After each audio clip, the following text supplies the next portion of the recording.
Greetings from Père Ankh. This is Ayi Kwei Armah speaking to you from Popenguine in Senegal. Père Ankh is an African publishing cooperative. It's our vocation to produce, publish, and sell books of essays and fiction about Africa's intellectual culture, accurately researched.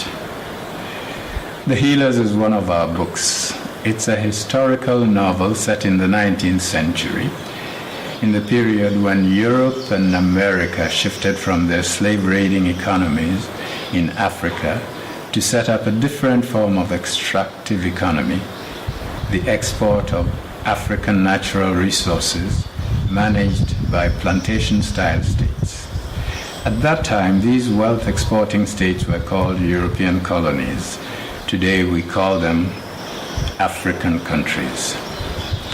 The central theme of The Healers is one of the oldest in African culture. It's the theme of disunity as disease, unification as healing. This theme appears right from the beginning of the book in the narrative of two young lovers coming together. Ajua and Densu grow up in an African community subject to disintegrative pressures. They are in love. Their young bodies come together in the ecstasy of union. Better still, they experience a type of love that goes beyond physical lovemaking. They're both attracted to a way of life that promises to fill their lives with meaning. So far, so good. Except that the social situation is negative. Ajua and Densu grow up in an African community subject to severe disintegrative pressures. So the book contains other narratives beside their love story. The most significant of these other narratives is not personal, it's social. It's the story of a historical encounter between two societies, one African, one European. The social narrative is not a love story. It's a story of political and economic relations built on a foundation of hate and on the organized, systematic expression of hate, that is to say, war. War in European philosophy is the necessary process by which an armed minority compels a weak majority to give up its assets so that the conquering minority can use assets seized from the conquered majority to boost its own status and well-being. Now, let's go back to the context in which our two young African lovers have to grow up. A European army is waging war on that part of Africa where Ajua and Densu live. The war isn't new. European armies have been operating in Africa for centuries. During the first 4 of these centuries of warfare, European armies helped to break down African society into warring fragments. This enabled Europeans, using the help of ambitious Africans, to take away from Africa resources that they needed in order to enrich European society. Initially, Europeans took away human beings. To get Africans to help them capture and export other Africans, Europeans stimulated a process in which Africans steadily lost the ability to see themselves as members of one human community. Instead, they got into the habit of identifying themselves as members of tribes, not Africans, but Igbos, Fanti, Asante, Yoruba, Hausa, Mende, and so forth. As tribal persons, Africans could be used to attack, destroy, and export other Africans in the hope of making themselves richer. As long as Africans identified themselves as primarily as tribal beings, it was easy for Europeans to fund tribal wars and to collect the resulting booty in the form of captives. Europeans called the resulting economic system the slave trade. This novel is set in the time following the slaving period, when Europeans no longer needed to take away human beings from Africa. Europeans had had 4 centuries in which to profit from the slaving economy. In those centuries, Europeans invested profits from slavery in industrial research and manufacturing. Industrial machines made slavery dysfunctional. What Europeans wanted to take from Africa was no longer people, but the resources people need to improve their lives. African gold, diamonds, copper, bauxite, timber, oil. This was the raw resource export economy. To organize it, Europeans needed to conquer and control African territory. They set up plantations for extracting wealth from Africa. In the beginning, these plantations were called colonies. Today, they perform the same function, sending African resources to Europe and America, but now we call them sovereign states, our sovereign states.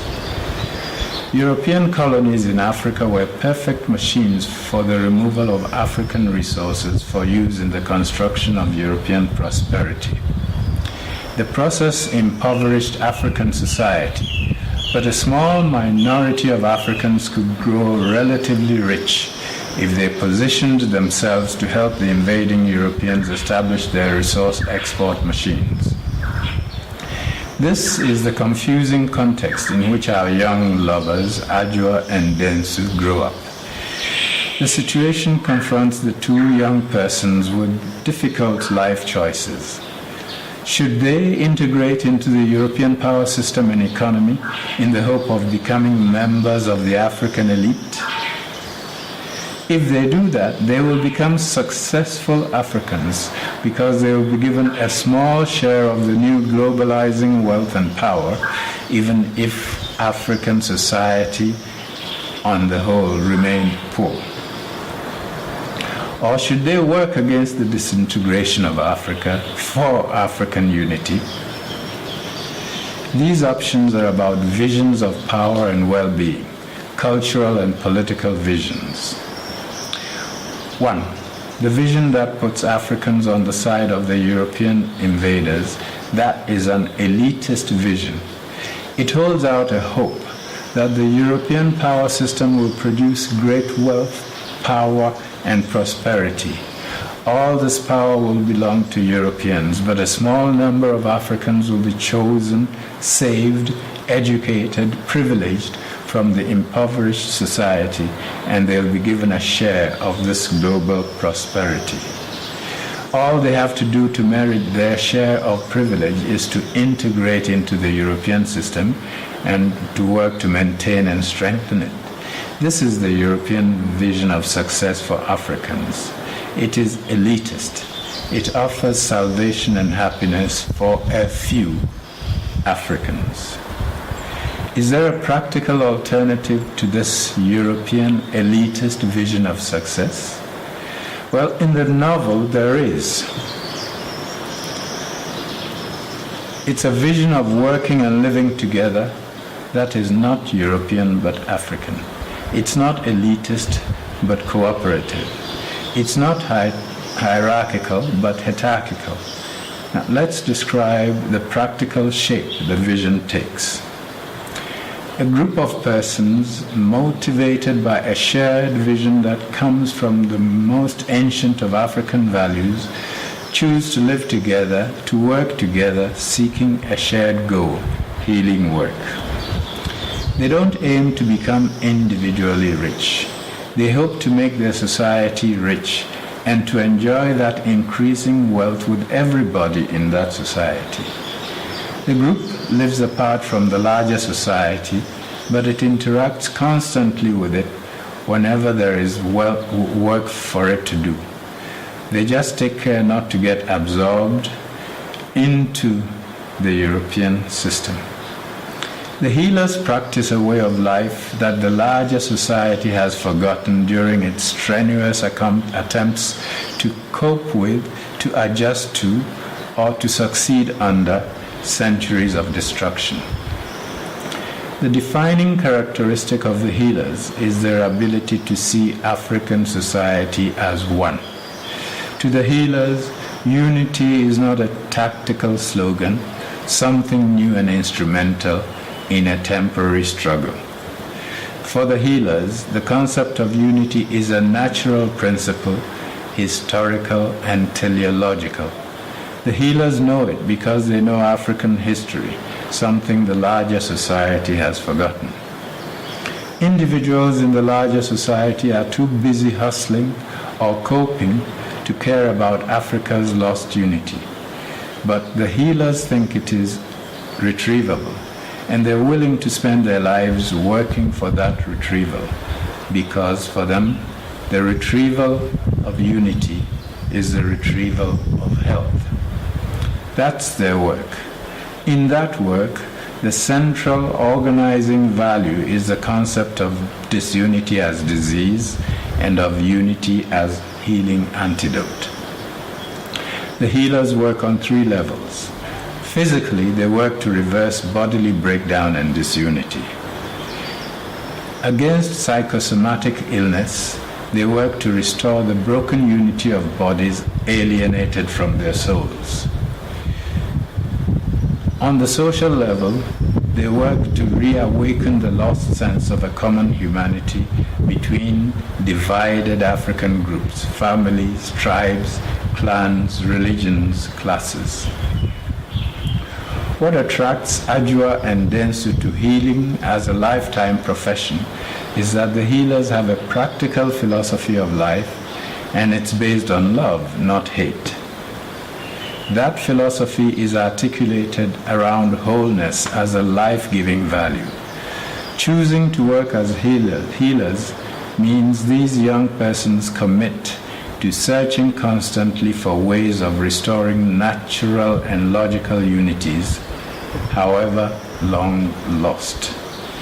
If loss of unity takes the form of physical breakdown between parts of a body, the healers find a way to set broken bones, to repair torn ligaments. Where the problem is a loss of unity between individual persons and their souls, the healers help their patients investigate the causes of the sickening rupture in order to clear the path toward a recovery of lost unity.